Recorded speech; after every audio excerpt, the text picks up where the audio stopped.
Hi, hello. ഞാനിന്നൊരു മോരുകറിയാണ് ഉണ്ടാക്കിയിരിക്കുന്നത്. വെള്ളരിക്ക പഴം വെച്ചിട്ട് മോരുകറി, ഒഴിച്ച് കറി. ശരിക്കും ഒഴിച്ചു കൂട്ടാൻ പാകത്തിനൊരു കറിയാണ് ഉണ്ടാക്കിയത്. കാളനല്ല, കാളനാകുമ്പോൾ ഒരു ഇച്ചിരി കട്ടിയിലിരിക്കുമല്ലോ. ഇത് മോരൊഴിച്ച് കൂട്ടാൻ എന്ന് പറയും. ചോറിലൊക്കെ ഒഴിച്ച് കൂട്ടാൻ പറ്റിയൊരു കറിയാണ്. അതിനൊരു പകുതി വെള്ളരിക്ക മുറിച്ച് ചെറിയ ഒരുവിധം വലിയ പീസാക്കി മുറിച്ചെടുത്താണ്.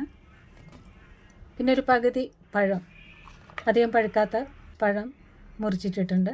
ഒരു 5-6 പച്ചമുളക്, 1 ടീസ്പൂൺ മുളക് പൊടി, 1/2 ടീസ്പൂൺ മഞ്ഞൾപ്പൊടി, കുറച്ച് ഉപ്പ്, ആവശ്യമനുസരിച്ച് വെള്ളം കൂടി ഒഴിച്ചിട്ട് ഒന്ന് ഇളക്കിയതിന് ശേഷം വേവിച്ചെടുക്കാം.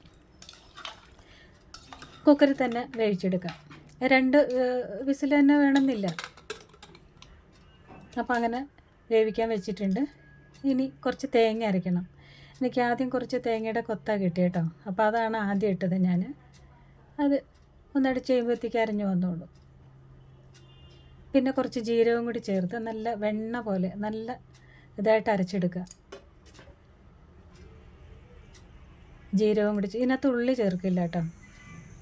പിന്നെ കുറച്ച് വെള്ളം കൂടി ഒഴിച്ച് അരച്ചെടുത്തുകൊണ്ട് വരാം. അപ്പോൾ ഏകദേശം വെള്ളരിക്കയും പഴമൊക്കെ വെന്തിട്ടുണ്ട്.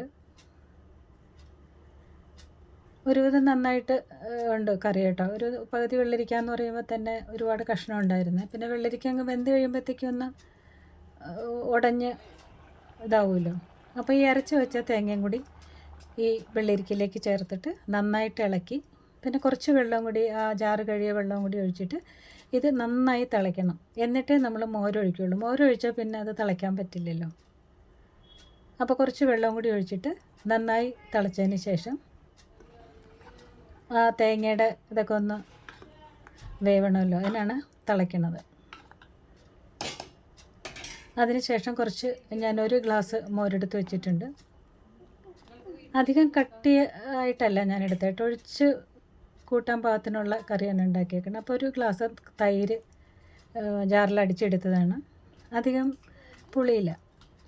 അതും കൂടി ഒഴിച്ചതിന് ശേഷം ഈ മോരൊഴിച്ചാൽ പിന്നെ തിളയ്ക്കണ്ട, അത് പിരിഞ്ഞു പോകും.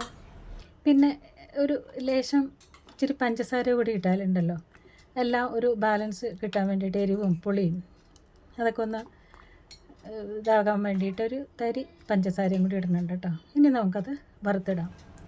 വെളിച്ചെണ്ണയിൽ കടുക് ഇട്ടതിന് ശേഷം മുളകും കറിവേപ്പിലയും ഒക്കെ ഇട്ട് ഇതിന് വറുത്തിടുന്ന രീതി ഇങ്ങനെ കേട്ടോ. കടുക് പൊട്ടിയതിന് ശേഷം മുളക് ഇട്ടിട്ടുണ്ട്. പിന്നെ ഒരു കുറച്ച് ഉലുവയും കൂടി ഇട്ട് കഴിഞ്ഞാൽ ടേസ്റ്റ് കൂടും. പിന്നെ 2 കറിവേപ്പിലയും കൂടി ഇട്ടിട്ട്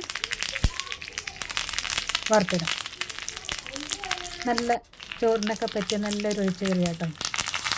നല്ല പുളിയും എരിവും ഉപ്പുമൊക്കെ ഉള്ളത് നല്ലൊരു കറിയാണ്. ഓരോഴിച്ചിട്ട് എന്നൊക്കെ പറയും. നല്ല ടേസ്റ്റി ആയിട്ടുള്ളൊരു ഒഴിച്ച് കൂട്ടാനാണ് ഇന്നത്തെ എൻ്റെ റെസിപ്പി. ഈ കടുകും മുളക് ഉലുവയൊക്കെ വറുത്തിടുമ്പോൾ ഒരു പ്രത്യേക വാസന കേട്ടോ. നമ്മളത് വറക്കുമ്പോഴത്തേന് നല്ലൊരു മണം വരും.